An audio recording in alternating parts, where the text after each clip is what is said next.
recording.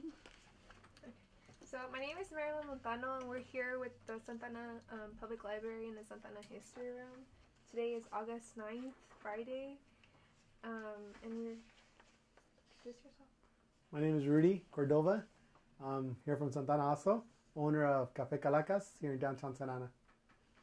Hi Rudy, thank you for coming in. You can tell us about where you grew up? I grew up here in Santa Ana. I was born and raised in Santa Ana at St. Joseph's Hospital when it was on Chestnut Street by the zoo. There was a little branch there, and that's where I was born at.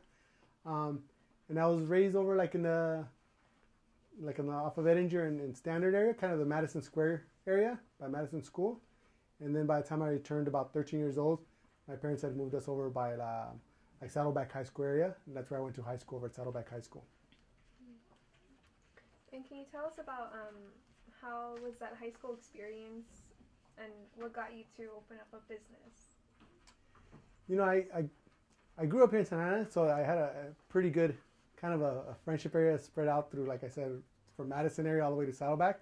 So I kind of knew a lot of people, and Saddleback itself for me was it's kind of an outlet to kind of really make friends.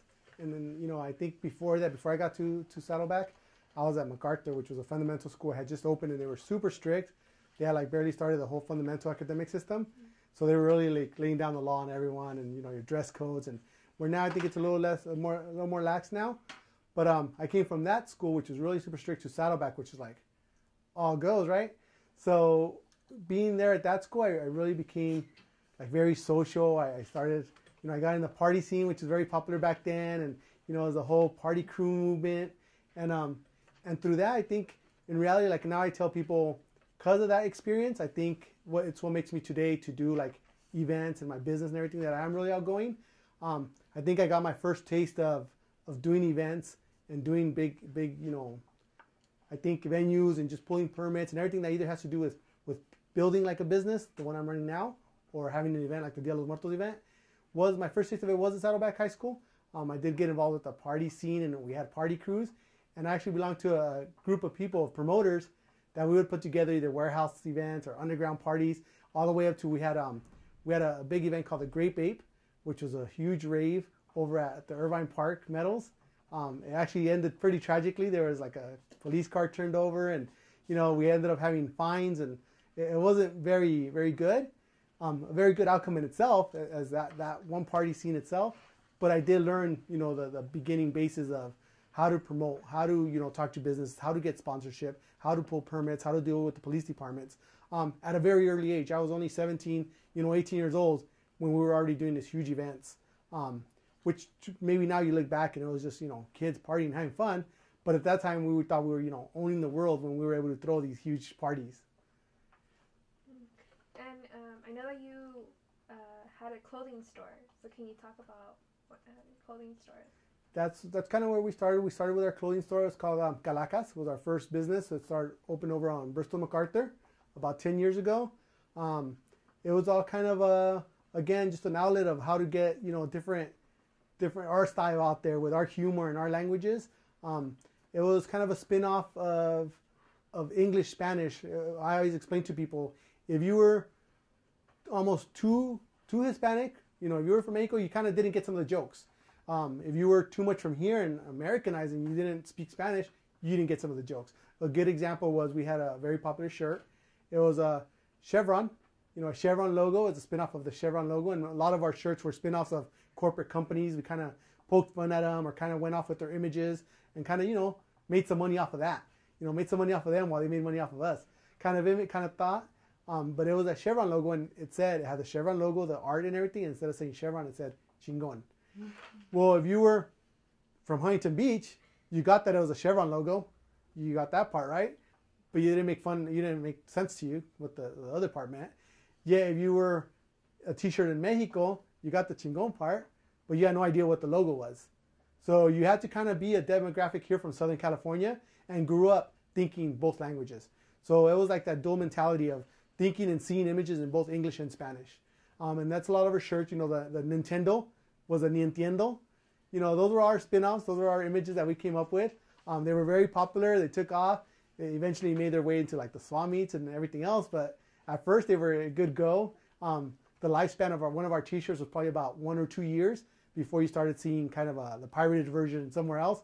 And by then it was just time to retire it anyways, and you had to come up with a new image. So our thing was just to constantly be coming up with new images, because as quick as you could come up with them, they were, spinned off and pirated to something else. Just like we took someone's logo, someone will take our logo. And it was just, that's the kind of business it was. But that's kind of our thought on the t-shirt business. And then on top of that, we had, artesanía brought in from Mexico, so we could promote that part of it, and our artwork and, our culture from Mexico. It had to do with, bringing in also the cultures and the sounds. We sold music from Mexico. We had events there, whether it be, spoken word or rap here. We brought in rappers from Mexico. We brought artesanos from Mexico to do live shows. Ballet Folclóricos would perform there. Art shows, so it was a venue. That little store became a venue to host a bunch of different events.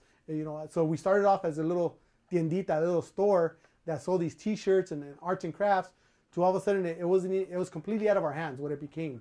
What we had thought and what we had planned was completely different. Like all of a sudden it was this venue which we had lost control of it. We didn't even know what we were doing. Like, I didn't know how to contact Boca Floja to perform in our store, yet we have this promoter contacting us saying, hey, we want to do an in-store performance. This is how we're going to do it. And we're like, okay.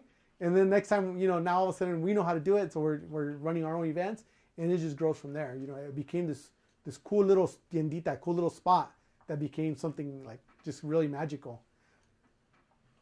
And I know before you're talking about the shirts, but have you had any like the bigger companies like going after you guys because they probably catched it? We've had they're called cease and assist orders.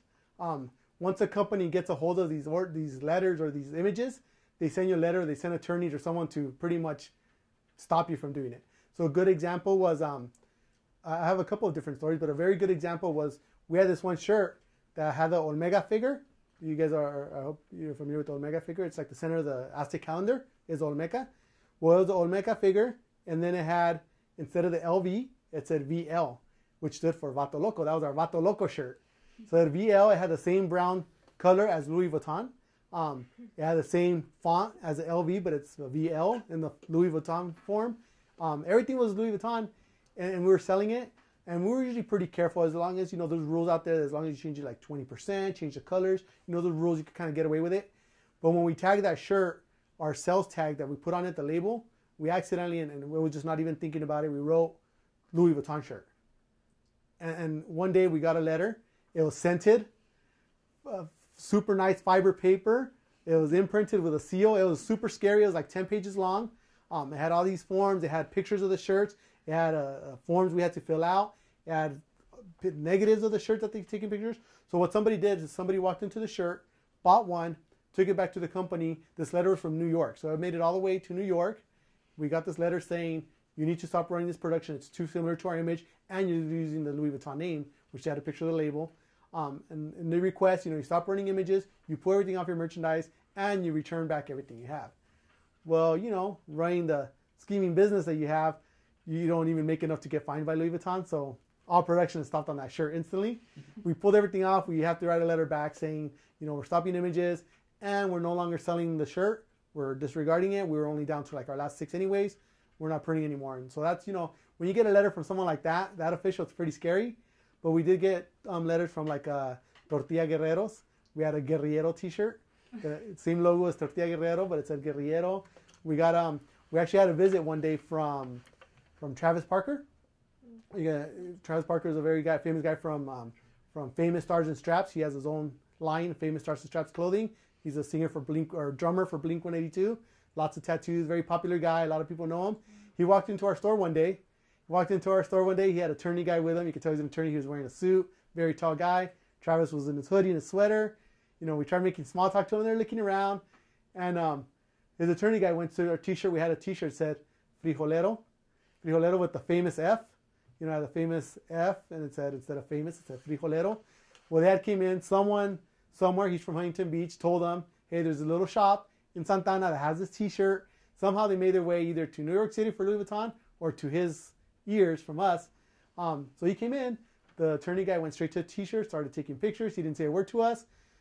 Travis walked around the store. I tried, talking to him. I said, hey, you have your clothing line too? He said, yeah, it's famous. We have our own little business. He looked around. He said, you know what? You have a very cool shop here. He's, congratulations.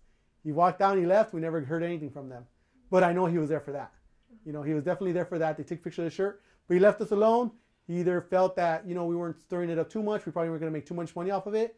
Or he felt, hey, you know, this is a legit shop. It's doing pretty cool here. And he didn't mind us running it. But yeah, it's just spin-offs of those famous corporate logos and corporate images that are instilled in our brains. The minute you see a logo, you know instantly what it is. Well, we tried taking that logo and changing it a little bit to kind of, you know, trick your mind and make you think twice about corporate images. And going back to the whole bringing in artists from the community and other communities, how has that been like?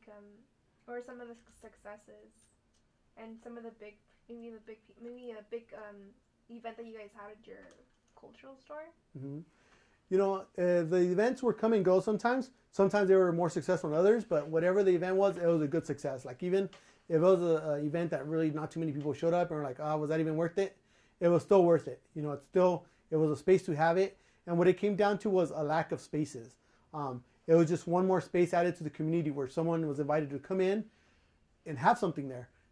You know, you could always have it at your house with familia, or, you know, try to rent somewhere, a salon, or, you know, there's a cultural center here in the city, but they're usually booked. You know, something's always happening. But to add one more space where someone could have something was awesome, right? Mm-hmm. So we were able to invite, you know, anything from trova music, you know, which was ballads, and alto cantores, guys who write their own music in Mexico. They made their way down, and as they were traveling through California, this was one more spot for them to be able to perform and, you know, try to sell some of their CDs and make more money while they kept traveling. We had performers from Guanajuato. You know, the state of Guanajuato was very popular in sending in groups of cultural, you know, identity to promote the state of Guanajuato. We had them stop at our store every once in a while and do performances. We had rappers from Mexico, you know, very popular rappers that we know here. You'd think, wow, you know, how would they perform here in our venue? And yet they were there. Or, you know, we were able to meet a lot of really, really neat people that were selling their CDs and making their music already out there. And all they needed was that little extra push. And, you know, hopefully being able to give them that spot, gave them that extra little push. You know, at least a little more sales to where they could maybe one day get to fame. And what were some of the struggles that maybe your cultural store faced? You know, some of the struggles that we faced were maybe permits, trying to pull permits sometimes for events, especially trying to work with a city that doesn't know too much about your culture. You know, when you're trying to tell them, oh, well, we're going to have mariachi mimes, you know, come in and do a show for the state of Guanajuato, the police department in our city is just going to say, what, mariachi mimes? What's going on there? What is that? And it's hard to pull permits when they don't know about your culture. When it could be something very educational, very cultural, yet they don't know about it. It's hard to pull permits. Other than that, just venue-wise, you know, it was me and my wife trying to run it. Sometimes we couldn't do everything, and sometimes there was more events and more activity happening that we could actually, you know, participate in. And sometimes we would have to say no to certain performances, you know, certain art shows, or someone coming to us and saying, hey, can we borrow your space this weekend? And we have to tell them, oh, you know, we can't, you know, we're tired, we need to rest, or we're going out of town or something. Then all of a sudden it's like now you're letting people down when, you know, you're giving these people hope. And all of a sudden you have to say no. That was kind of hard. And can you tell us about how was that transition from a clothing store to a cafe? A cafe, a restaurant. You know, there was a transition about 2 years ago between the clothing store and the cafe. The thing with the clothing store is we tell people in the art store, the cultural shop, we tell people all the time, those shops, and at that time there was probably about 5 or 6 of us. It was we had friends in LA, friends in San Diego. We all kind of opened up around the same time, and we were all kind of struggling around the same time. You know, it was such an awesome shop. People came in and left a lot of good energy and left, you know, they'd buy what they could. But in reality, those shops were full of everything you wanted, but nothing that you needed, right? So we tell people all that all the time. Oh, the shop was everything you want, everything you love, but nothing you needed, right? So when it comes down to the economy the way it is right now, you know, everything kind of started plummeting. Gas went up. People are struggling for jobs. The first thing that's going to go is those shops, the stuff you don't need. You know, obviously you have to pay your phone bill, your gas bills, you know, put gas in your car. All that first before you're buying stuff you don't need, right? The stuff was awesome, but you really didn't need it. We did have friends, like I said, in LA and in other areas that started shutting down. We were kind of one of the last ones. Some very popular ones, if you guys ever want to look it up, was like Dio Sandy in LA, you know, Artes Loqueras in San Diego, E-Mesh Bookstore in Eagle Rock. There's a lot of really cool shops. And one right after the other, like month after month, we all started talking to each other, and we were all kind of struggling. Eventually, me and Jackie, my wife, kind of started struggling. We're trying to make ends meet. We started putting more events together, hopefully that would make it work. But what we did notice was people were coming in every day and asking for food. What was good to eat around in the area, right? We're right across from the federal courthouse. We're right in downtown Santa Ana. Every day they would ask 2 or 3 people, what's good to eat around here? I'm on lunch. Or they would come in and have their jury duty badge on. And I know they were looking just to look because they were on lunch, but in reality they were looking for lunch, right? So we started thinking, hey, well, what can we do? There's option. People are looking for food. What if, we started thinking about having a food business instead? Me and Jackie always just kind of wanted a business.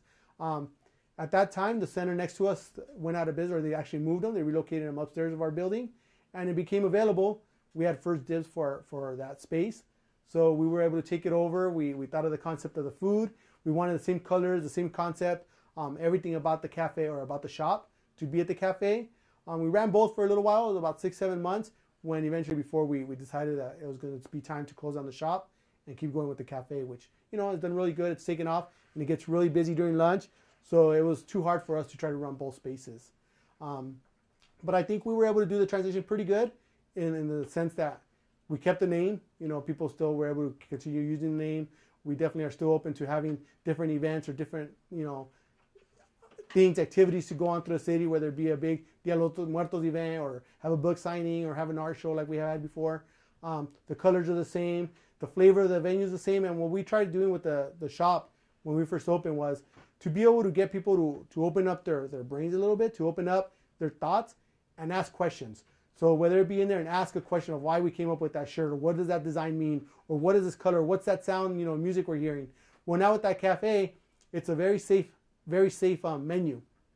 It's salads, wraps, and sandwiches. You can't go wrong with that, right? Whether you be Anglo, Hispanic, African American, sandwiches, wraps, and salads are pretty basic, right? But then we started putting in the Don Benjamin, with the telera bread. We put in the café de olla. We put in, the Pancho Pantera licuado. Well, now all of a sudden you have the safe menu with 1 or 2 items where they say, whoa, what's that Pancho Pantera? Or what's a telera bread? Or, or they ask, what's a café de olla? And we let them explain to them. And it's not a simple answer either. We have to give them a whole rundown of where it came from. So now we were able to educate them a little bit. They open up their mind.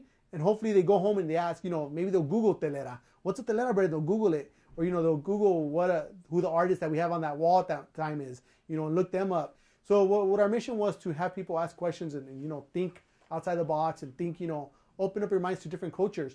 So like I said, now they come in where they think they're very safe, and all of a sudden now they have questions and they're okay with it because they're still in their safe zone, but they're able to ask questions, and learn. And I know that in the beginning of your opening your cafe restaurant, you're asking folks to create talk about that like a sandwich, the name of a sandwich. How was that process? And how did you get Don Benjamin? We were coming up with the different menu items, right? Like kind of brainstorming, Googling different products, different foods we could have. We started telling friends and community people in the area that were associated with us anyways. People that knew us were like, hey, we'll come up with a dish. We had a friend, his name's Benjamin Vasquez. He's a teacher here in the city at Valley High School, and he does a lot for the city anyways. He's already an activist, and he belongs to the culture center. So he was already really involved. Well, he came up with this sandwich called the Don Benjamin. Well, actually, we named it Don Benjamin after the fact. But he came up with the sandwich, and he kept telling us, man, you got to make this in your restaurant. You got to make this. It's really good. So finally we told him, okay, if you want to name it after you or if you want to have a sandwich here, you got to make it, bring it in, we get to taste test it, and then we'll go from there. So yeah, we had, regardless to say, a bunch of people bringing us food for like 2 weeks. We were just eating every day. But that sandwich was actually really good. It had, it was a cross between like a banh mi Vietnamese sandwich and a torta. So it has a telera bread. It has cilantro in it. So, there's a little bit of a torta, as tuna, which is pretty neutral for both. But then we had the pickled carrots, and we had the jalapenos or the jalapeno juice. So it's a very good tasting sandwich. And we decided to name it, we kept that one on our menu. We named it Don Benjamin as a little tribute to, someone who does a lot to the city already. So he deserved it. But there's a couple secret menu items. One of them is like the I'm King sandwich. They're a local designer firm here in the city. They're a couple of blocks from us. They do clothing, mostly for teens. I'm King. They have their sandwich. It's called I'm King. And if you went to their website and saw their blog and looked it up, then you know about it. If not, you wouldn't know about it. So it's kind of a way to track, okay, well, these guys are from the city. They kind of have their own, pretty famous clothing brand. And that's how the link is there. the Don Benjamin. You know, so different people, we have had different contests a couple of times where we say, okay, who could come up with this best one and bring it in and we'll try it out and name it after you, or, you know, have the secret menu. And what has been the most popular meal that most of your customers go in for? I think our most popular item is the Don Benjamin is right up there. I think it always has been from the very beginning. That's the one that got ordered the most. But recently, probably in the last month or two, the turkey ciabatta has been ordered a lot. The turkey ciabatta is actually taking over almost every day. It's been ordered more. It's a sandwich. It's a very good sandwich. It's a ciabatta bread. And that one, the secret to that one is it has a cranberry pecan spread on it. So it's a cranberry pecan mayo, and it gives it a really good flavor. But I think the most popular item in our home menu that gets ordered all day long is our café de olla, which I think is really good because we have a Starbucks about 5 spaces from us. So when you could, you know, pull off a popular coffee with a Starbucks next to you, and again, go against that corporate thing, it's always good. And going into that, can you talk about how it has, like, the importance of your shop in such a, like, the whole downtown scenery where now certain businesses are getting, you know, kind of kicked out, and then new businesses are coming in, but some folks don't agree and some do. Can you talk about how that has been? You know, the change that's going on in downtown Santa Ana is kind of tough to negotiate with, because you want to be happy for your city. You want to see the changes. There are awesome changes. There are really nice venues that are coming in. You know, there's really nice things. The only thing is that there was really nice things before too. And where did they go? You know, where did they go and what happened to them? So it's always good, I guess, to maybe just like the library here has a history center. You know, you have a lot of really good history, and you're able to go back and look into what was there before, but where we placed it now. You know, and which one was better. And sometimes it's not about which is better. It's just it's a change. You know, a very good example is the quinceañera boutiques there in downtown Santa Ana. You know, quinceañera boutiques are awesome. They're a really big part of our culture. You know, they're really nice dresses. They're really hardworking people that make those dresses. But just with the change of times, just in general, less and less girls are celebrating quinceañeras. You know, there's no one to blame for that. It's no one's fault. With less and less girls celebrating quinceañeras, what's going to happen with those quinceañera boutiques? You know, they're slowly going to start disappearing. And then eventually we're going to get to a point where like, wow, remember when there was a lot of quinceañera boutiques here? And now they're no longer here. And they are getting replaced by other businesses. Like I said, those businesses that are coming in are really, you know, new age. They are bringing in new crowds of people, which is good for business. It's good for the city. But there is a history that's that's starting to disappear.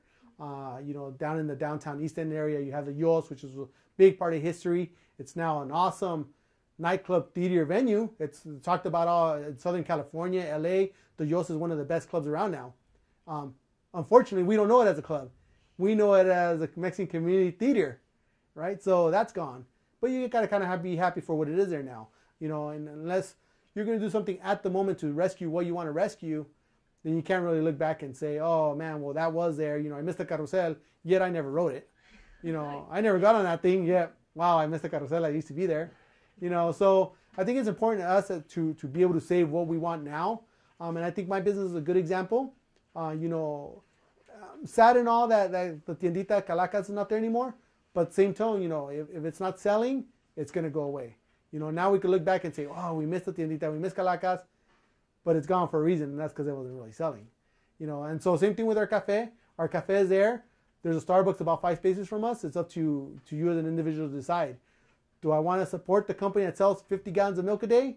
Or do I want to support the company that sells 3 gallons of milk a day? You know, that's the difference between us and them. And there, you know, there's always the big company, even though they're independent companies that are coming in, they have those big backings, you know, or they have the big, you know, what would you call it, like city hookups. You know, there is the existence of the $1 tax for a business. I don't have that $1 tax for business, you know, so it's hard to say that. A lot of times the response to that is, well, it's a free business, you know, free business. Whoever can sell is going to survive, and if you don't sell, well, then your business is going to go out.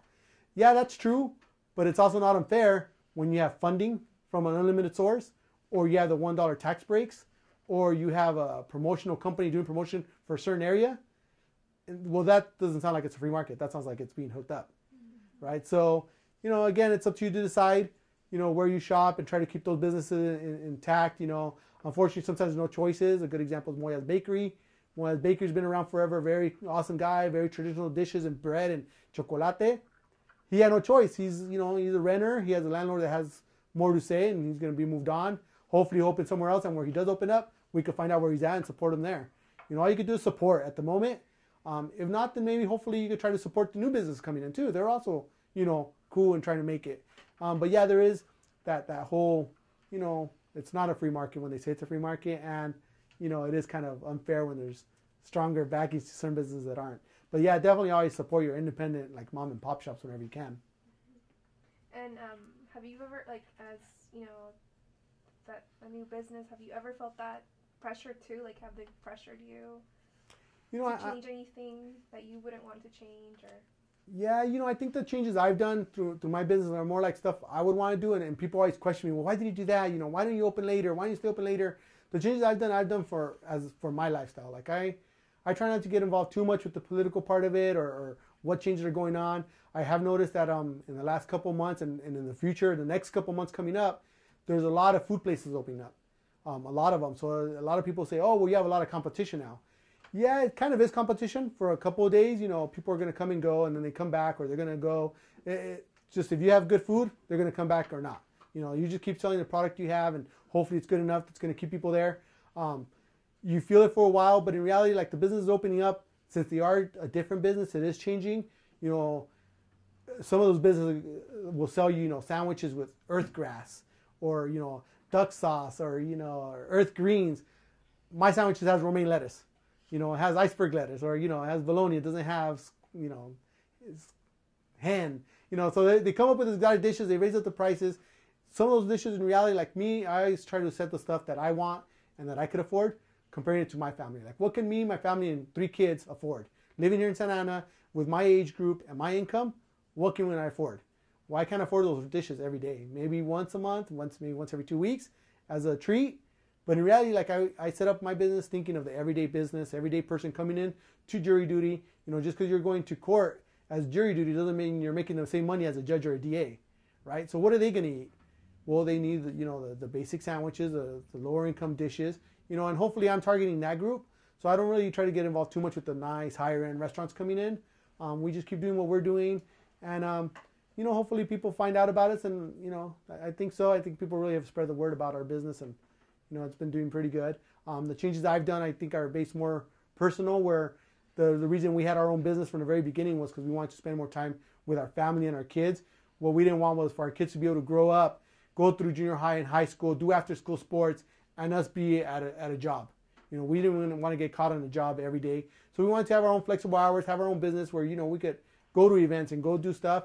Well, now at the cafe, you know, it's a good example. People will say, well, open up later, you're losing business. You could be open here till, you know, 5 or 6 and catch dinner. Well, in reality, after 4 or 5, people are going to go home and have dinner or go eat somewhere else. They're probably not going to have a sandwich or a salad. So that's the choice we made. And also I get to go home at 4 o'clock and spend time, you know, with our kids and have dinner with the family as a family. And now, how can you talk about your Noche de Altares event that's coming up this kind of couple months? We have a Noche de Altares event coming up. It's actually going to fall November 2nd this year, which is going to be really special because it's actually the Dia de los Muertos, which it does, you know, like just every 7 or 8 years, which is pretty cool. But this event started about 11 years ago with El Centro Cultural and a couple of art students and classes from Santa Ana College. They got together. They had it over by the Art Village, over by 2nd Street by the fountain area. It's very small. I remember going to the first one. My brother was involved in that committee. It's probably about 6 or 7 families, about 4 altares. People brought out food. You know, my mom made tamales and chaparral for my brother's group. And it was just, you know, kind of a little social event, a couple of hours. And the second year, it kind of was about the same thing, but it started growing. The art pieces got a little bit bigger. You know, the event, the altares were a little more elaborate. By the 3rd year, they had moved the event over to 2nd Street, and the city actually wanted them to keep part of the street open. So it was kind of not only like a different venue, but it was kind of dangerous. It just wasn't really working anymore. That was the 3rd year. And that was also the same year that we opened up our store Calacas on the other side of the city. So by that year, we had got involved. You know, we started getting involved. My brother's part of the Dia de los Muertos event already, so we're kind of intact at that point. The name of the store was Calacas, so it was kind of expected that we were going to do a Dia de los Muertos event. You know, everybody was asking us what we were going to do. It was going to be a huge event. They expected something from us. So when we were getting ready to plan out this event, we thought, okay, well, instead of separating an event, having 2 different events, or, you know, competing against each other, why don't we collaborate, get together, make this event bigger, and, you know, really take off with it. And that's the year we first moved it over by the Yo Theater on 3rd and Bush. We used a parking lot. It was an awesome event. We had about 6,000 people. We had about 30 altares, so it had like double, tripled in size from what it was on 2nd Street, right? So it was awesome. Well, now the event is on 4th Street, about 6-block area. It's about 100 altares. We had about 40,000 people last year, and it's just quadrupled in size. It's out of control. The city last year actually wanted us to expand it and try to make it a little bit bigger because there's just no room to even walk. They have said if the police department was on one side of the street and they needed to get to the other, it would be impossible for them to get there. It's too compacted with people. The altares love being there. You know, they have a great time. They all sell a lot. The food vendors do really good, and people love the different traditional foods that are there. They sell everything from, you know, tamales to hot dogs to bombazos, everything traditional in Mexico. We have stages, a couple of different stages with different music that we bring in from different areas. We've brought everything from Very Be Careful to La Sonora Namita. You know, so there's been some really good groups.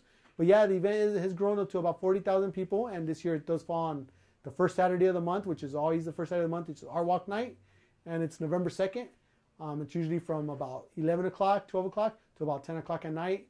It's an awesome event. You know, it's something, it's called Noche Altares, you know, so we really do focus on the altares. There's a couple of other different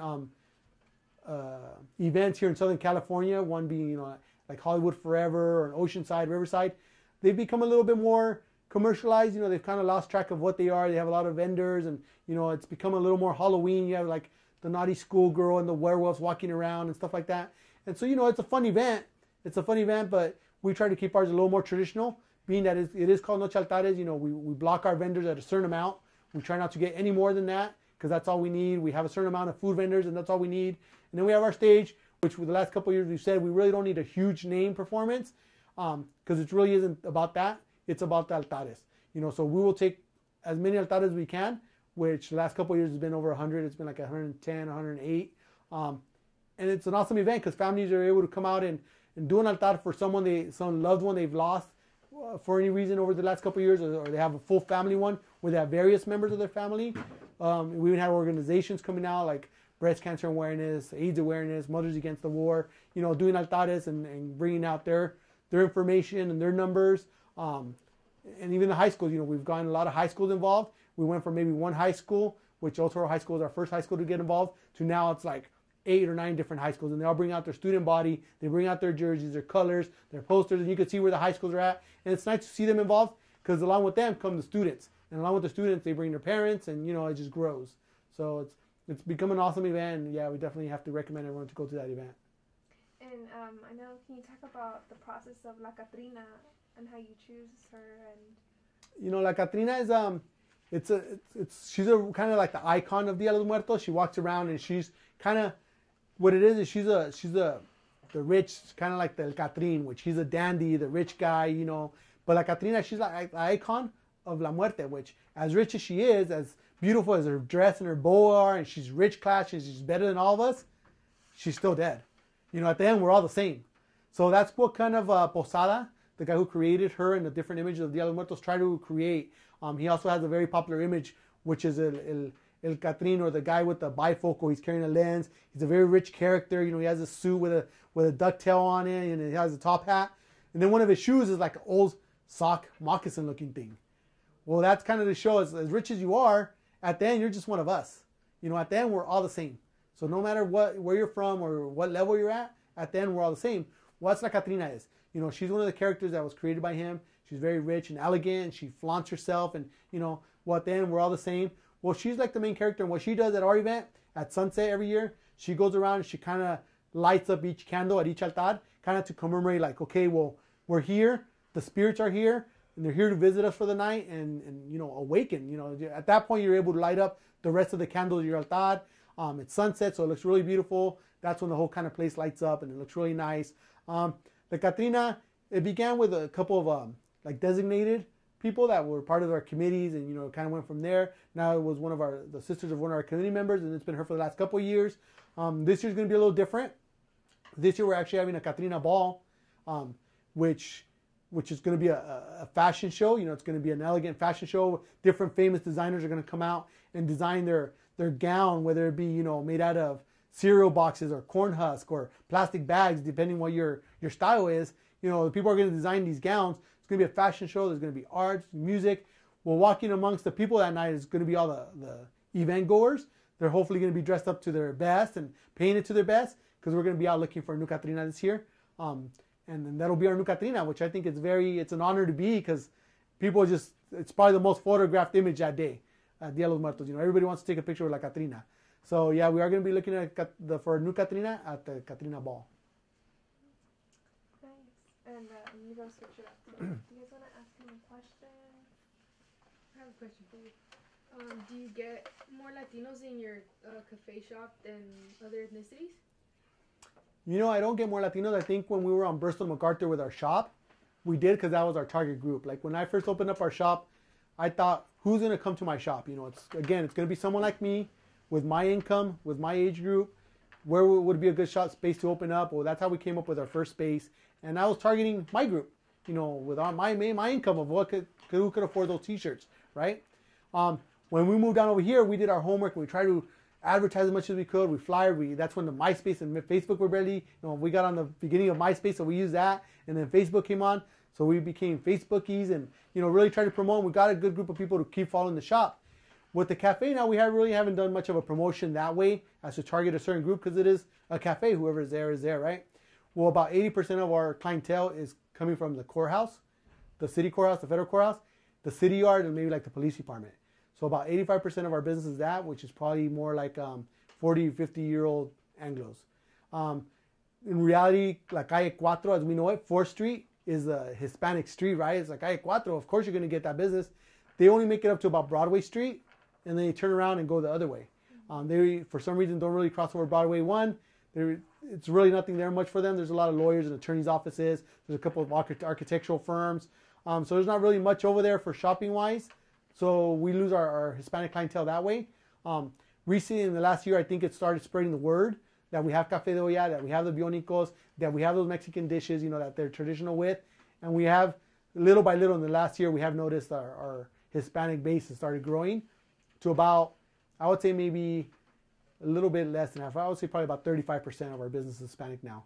But it's getting there. I do know they are spreading the word. They are spreading the word, and a lot of Hispanics, every time they come in, will say, I heard, or someone told me. So it is spreading the word. You know, we do hear it, and eventually we'll get there, I think. But we have a built-in clientele that we didn't have to do any advertising for them. They're already there now, and that's, you know, the Anglo business.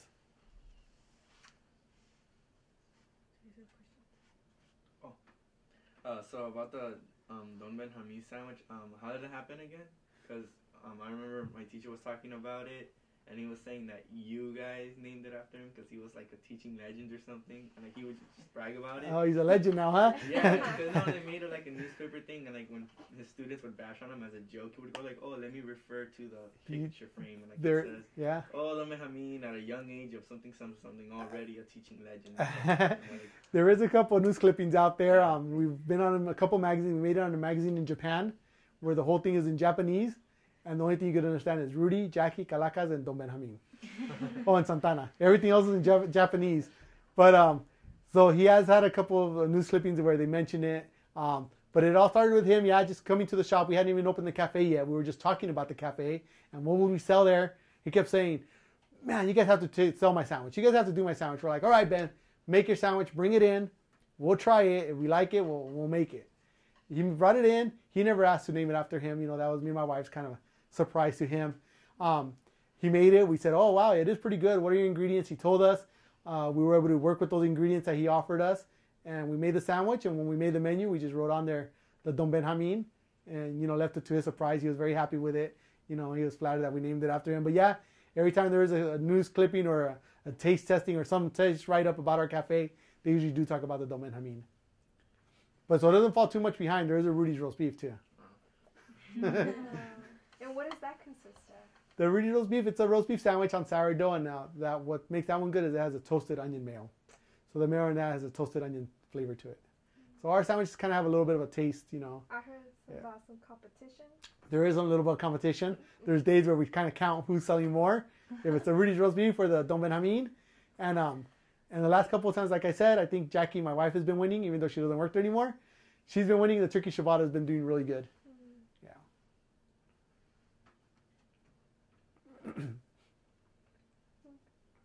How does it feel to Or how does it feel now that you don't have the clothing shop and it's just the cafe? You know, I miss it.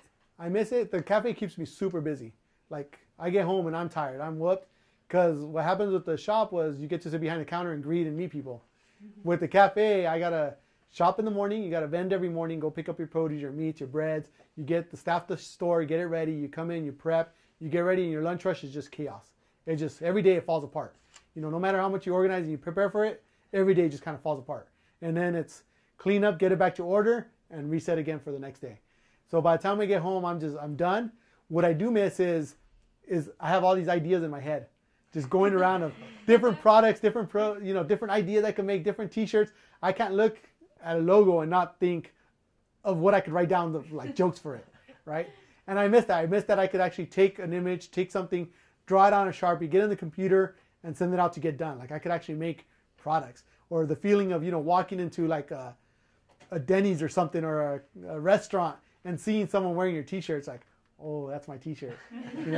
I would never go up to someone and be like, oh, that's my T-shirt. That's kind of creeper status, but you think, wow, that's my T-shirt. Someone's wearing my T-shirt actually, and it feels good. Or even worse, when you're like far away, like in San Francisco, and someone's wearing your T-shirt.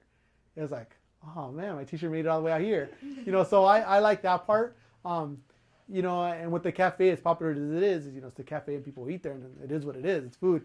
With the store, you're able to get really, creative. And I think I have a really creative edge where I'm constantly trying to create. I'm constantly have stuff in my head, and it just, if I don't do something with it, it just got lost. And then I forget, oh yeah, what was that I thought about? And you just lose it. It's there for like a day or a couple of hours, and then you lose it. Yeah. I have another question. Oh, sorry. Oh, no, you do that. Do you have like anything else in mind, or like an idea to like open another business, like to the Latino community or anything like that? We get asked all the time if we would want to franchise, like let someone else buy into our business somewhere in another city, like, open another Calacas in San Diego or Vegas or something, Las Vegas or something. Or even if we would want to grow, or maybe open up the store again. People always ask us. But I think I'm booked right now with the cafe. Like I said, it keeps me extremely busy. And I like the fact that you could come into a store, like whether you saw it online or you saw it in the newspaper clipping or you saw it somewhere, and you're able to come into a store and meet me. Not that I'm bragging about myself, but if the story said, Rudy was really nice, or try the Rudy's roast beef, and I'm there, I want to make sure that my product got to you, and I'm able to talk to you and say, hey, well, what do you think? How do you like the experience? And talk to him, make it more than just, well, he ate a sandwich and chips and he went home. No, I want him to enjoy the place, enjoy the colors, the music we're playing, ask, what band is that playing? Or, oh, how did you make this dressing? And, I'm able to talk to him. And now all of a sudden I have that connection with the owner. Oh, I talked to the owner of the place. It's like, well, the owner is just the average guy. I don't even know how I'm doing it. I'm just there. I don't know how I made it. I didn't go to school for food. But you're able to meet them, and it's accessible. It's someone at your level, and I like that. I wouldn't want to have a Calacas in Las Vegas where they say, oh, well, I knew the owner at Calacas, let me go to it. And the workers are just rude. Yeah. They have the wrong colors, they had a wrong attitude that day, or they had a bad day. And that's going to come back to me. That's going to be like, oh, no, why went to Calacas? They're sucky there. They're mean. Well, that's going to say a lot about me. It's going to be like, oh, man, I'm sorry, Where I know if they come to me, it's like, well, I treated them the way I wanted to treat them. I want them to have a good experience and to represent me. Did you always wanted to open like a shop, like a store? When you were young, when you were in high school, did you ever think you were going to open up, or were you planning to do something else before?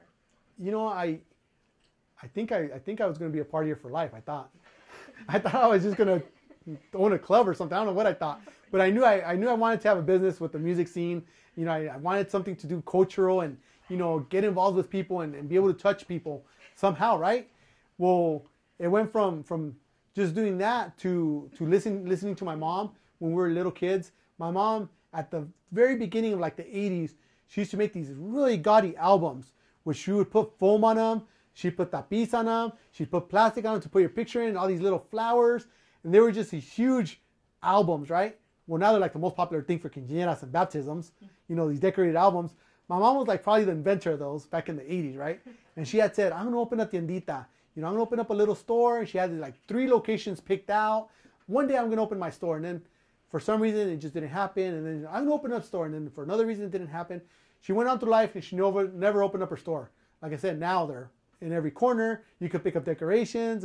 you know, a lot of the shops on 4th Street. Everyone makes those albums. I'm sure she wasn't the inventor of them, but she was pretty good at it. Now they're just everywhere. She never opened up her store. And she just never got anywhere with it, right? And now she says, oh, I wonder how it would have gone. You know, I wonder what would have happened if I would have opened a store. You know, so she always wondered. Well, when I wanted to open a business, I knew I didn't want to be what if. You know, I knew if I was going to open up the store, even if I failed and lost all my money, I could say, well, I opened a store and it didn't work. You know, now I could say, wow, I opened up a store. It was really cool. We had all kinds of events. We had all kinds of movie nights, all kinds of poetry, met all kinds of people. Like, you know, the little store opened up the door to do all kinds of stuff. I met like people I would have never thought I would have met. And now they're like, we're good friends because of the store. So I'm glad I did it. You know, I'm sad that we don't have the store now, but I don't even think I can't even say like, oh, well, I made it and it failed. It just didn't do good. Because it didn't fail. We closed it because we just couldn't do both. You know, it was just impossible for us to do both. But it was a successful store. You know, it wasn't great on economy, like money-wise, but it was very successful. It was an awesome store. And I forgot where I was going with your question. What was the question? Oh, what have I opened, right? I always thought of opening, but I did. I did open, even to the point where before I opened up the store, me and my wife were like, man, we just got to open our own business, right? We thought of opening up a video store.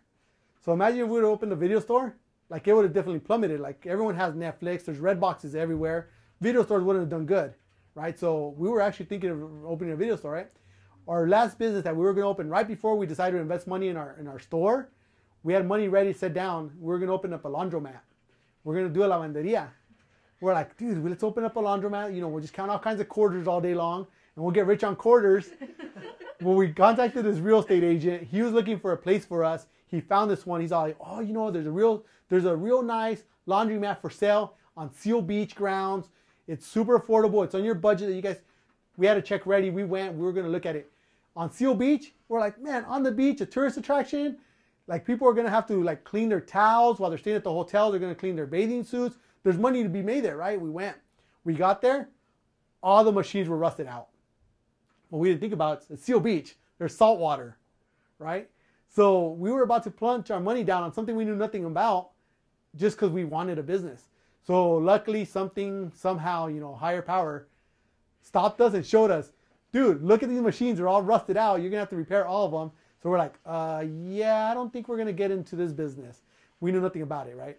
So we got out. And like I said, by then we had friends. We already had acquaintances in LA and guys that created their own shirts. And we're all kind of in the business and kind of hustling. And we said, well, you know, I think we're going to do our own shop here in Santa Ana.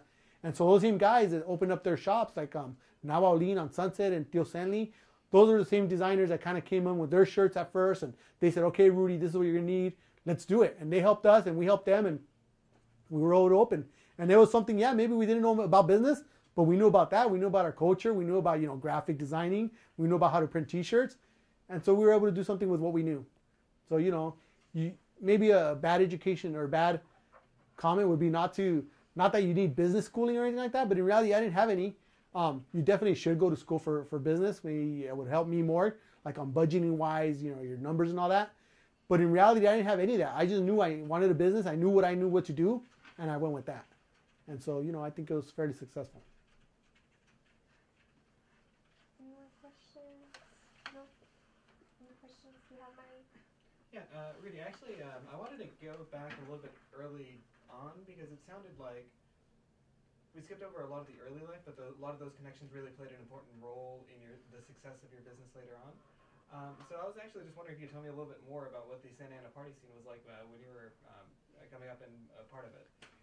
You know, the party scene was it was huge in the 90s. Like it was just really big. It was everyone had these party crews. And that for me, I think now I look back and I think, I don't know if I would have wanted my kid to be in a party crew. It was kind of trouble, but to me that was the exit for gangs.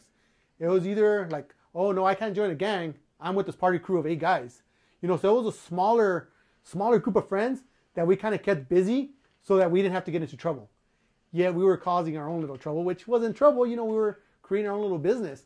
But it was kind of it was the start of what it is now, because that made me very social. You know, I could go in front of a school crowd now of 100 kids or, you know, more and feel comfortable enough to talk to them.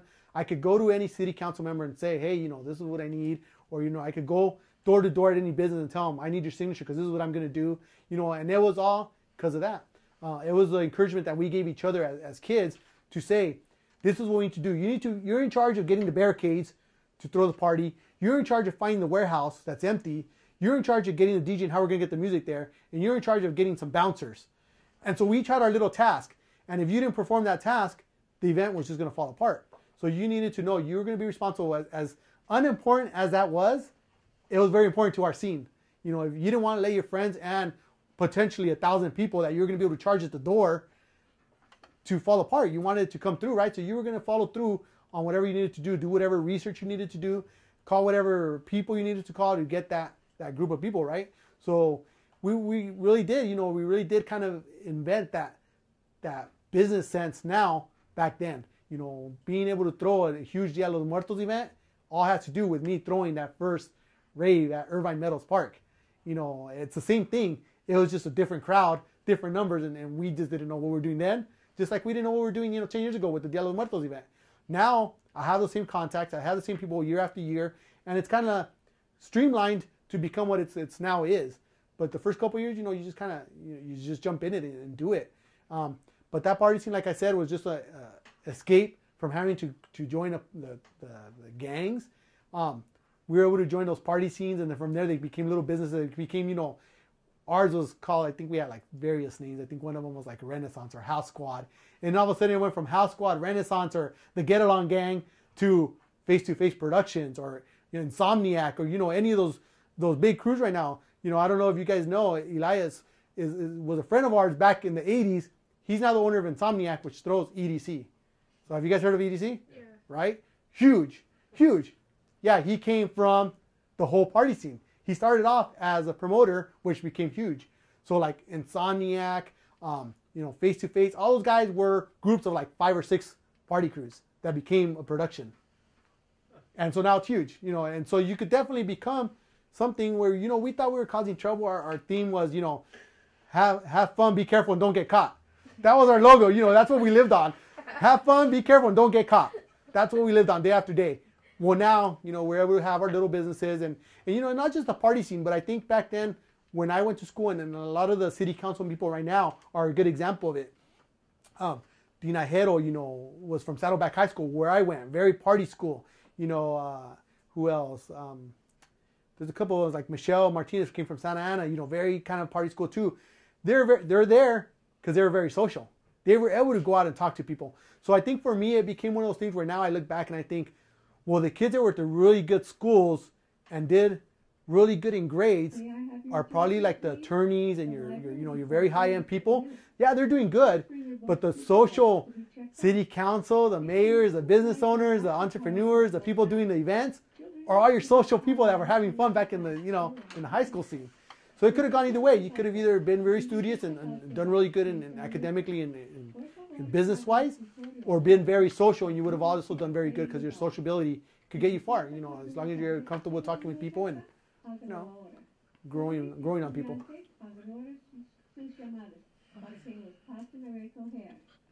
library is closing in 30 minutes. La biblioteca va a cerrar en 30 minutos. The library closes? Yeah, the library closes eventually. We close early. It shall never end. So, now you did say that was actually very interesting that you said it was Insomniac Production, which now runs EDC, but there was that time, that entrepreneurial spirit with those types of events. So could you say, like, or maybe talk a little bit more about those types of transformations that you might have seen over your time? Because you did talk about the gang problem, and like the gang issues that the city's had, and maybe how, you know, that's changed over your lifetime a little bit. You know, I think I was able to stay out of gangs because of that. Like, you know, we joined the party scene, and we always saw that the gangs trying to come in, and we just let them know that was not the spot for that. You know, everyone always started their crew cheers and their hats, and they kind of felt like they were out of place. So they decided to stay out, and we were able to take the party scene over just because of that. You know, we were so social and danceable, and, you know, we were into our crews that they were not hard. That wasn't hardcore enough for them. So they stayed out of it. The crews that were going started teaming up, and not so much as a gang. They started teaming up more as a business. They started, you know, actually throwing like really high-end glossy flyers. They started no more breaking into, you know, abandoned warehouses or, you know, unresidential areas. You know, they started actually having it at professional venues, at convention centers. And it went from, you know, an event where a typical night, you know, we could break into a warehouse or have it out of the mountain at Irvine Hill somewhere out by the Elmore Marine Base, charge, you know, $5 a person, pay the DJ minimum. You know, there was some alcohol involved. You know, that wasn't us. People brought their own. We didn't invest in anything other than we paid the DJ because the place was free. You know, it wasn't ours. Alcohol, whatever party scene was going around wasn't ours. So we were just managed to put this together. We were able to charge, start collecting money. We were able to start, you know, investing money into something else. And that money became more and more to the point where next time we had enough money where we didn't have to do something legal. We could go rent the Jolly Rancher Hotel across the street from Disneyland. You know, there was a fee, but hey, we had the money for it. And now we're able to charge a little bit more. And the next time, hey, guess what? It's not at the Jolly Rancher anymore. Now it's at the Labor's Hall, which we could double the amount of people. And then from the Labor Hall, it became the Convention Center, or, you know, Irvine Meadows Park. And then it just became huge. But then for us, you know, same thing. It kind of started maybe it was part of the whole, we weren't as professional as some of the guys. We started investing a lot of money into like the police or security and everything. Started becoming really wild for us where, you know, we lost control of it. And then we just eventually got to a point where it's like, oh man, it's just too much for us. And we just started going to parties instead of having them. But those groups that did continue, you know, like Underworld, Insomniac, and all those, they're now huge, you know, production companies that have stuff in Europe, have stuff all across the United States, and have, you know, these huge, you know, $20 million budgets to have put together, you know, and they have these huge DJs. And even those DJs back in my era, you know, we had a couple of famous DJs, you know, like Humpty Vision, DJ Henry. I don't know if they're even still around. They were names, but now you have like Tiesto and Cascade, and those guys are just like mega stars, and they're getting, you know, $1 million a performance. That's a business for them. They're no longer just having fun DJing and performing. It's a business, you know, and so it's an awesome business. You know, you get to do what you want. Same thing with my shop. You know, when we were doing the t-shirts, it's like, wow, I created a t-shirt where I get to print my t-shirts and sell them. You know, I get to make up these funny jokes and print them, you know. So I think it all just kind of goes back to doing what you like and just really make sure, you know, it's the same business. It's the same thing to do, and just go with it. Try to really push it and see how far you could get with that. You know, see how far you could go, and I think you'd be surprised on how far you got, because eventually it gets to the point where it's like, I never thought I was going to do that. Like, I never thought I was going to get to that level. You know, and same thing with those guys. I'm sure when they were having these small clubs, small night raves, they never thought it was going to get to that level. Or, you know, I just saw a documentary a couple of days ago, which, man, I thought was really super interesting, on skateboarding. On skateboarding, you had these guys like, you know, Peralta and Tony Hawk and all those guys were skateboarding every day. They would skateboard because they liked to skateboard, and they kept pushing, and they started doing competition, and now look who they are. You know, they're huge businesses, you know, huge guy, you know, corporations even almost. Do you have anything more to add? Anything you want to say before we wrap it up? I just want to say thank you. Once again, you know, anytime we could kind of just get our stories out there and get recorded and just have people ask questions and kind of learn and see, you know, what it takes to do something is always awesome. Like I said, I'm probably not the best example for business or not going to school. I'm one in a few, but it does go to show you that there is those one times where it's like, wow, he's kind of made it, and he did okay, and, you know, I think I made my parents proud, so I'm okay with that. But, you know, it's just one of those things where you just kind of have to go with what your gut feeling is. You know, if you really want to do something and you really feel like something is going to be good for you, then just do it. Just push it all the way. And it goes back to our Dia de los Muertos event too. We always tell people, I go to the schools and I talk to them about Dia de los Muertos and what it is and everything. And I tell them, I wrap it up with, Dia de los Muertos is you die, right? It's a celebration of life. The thing is, you don't know when you're going to die. You don't know when your day is coming, right? So if you know you're going to do something or you want to do something, like, make sure you do it and do it soon, because you don't know, you know, you might have something planned and you might not even make it to that day. So you're going to be wishing, oh man, I should have done it, you know. So definitely if you want to do something, like, don't wait on it. Don't say, maybe one day I'll do this, or, you know, no, do it. You're not too young. You know, there's not a permit that I can get or an elder can get that you can't get. Or there's not, you know, something that someone's going to be able to pull that you guys can't pull. You know, you guys can do it, you know. Just at any time, just if you want to do something, do it. And if you get stuck, there's always going to be someone there to help you along the way. Like, I've always been stuck, and there's always been someone to push you along the way. Like, someone will always give you advice, or someone will always answer a question for you. So, yeah, don't wait. Just do what you have to do. Thank you. Thanks. Yeah. Thank you. Thanks.